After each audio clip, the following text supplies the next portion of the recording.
रघुनंदन रघुनंदन रघुवर सेवन रघुपति शायन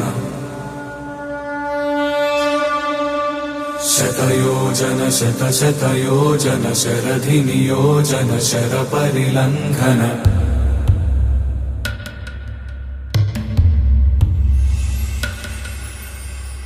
रघुनंदन रघुनंदन रघुवर सेवन रघुपति शायन शतयोजन शतशतयोजन शरधि नियोजन शर परिलंघन में हरिभाजन हरिभाजन हरिमद भाजन दशमुख कंपन बड़बाकृत बड़बाणल कृत बहुभस्मार्चन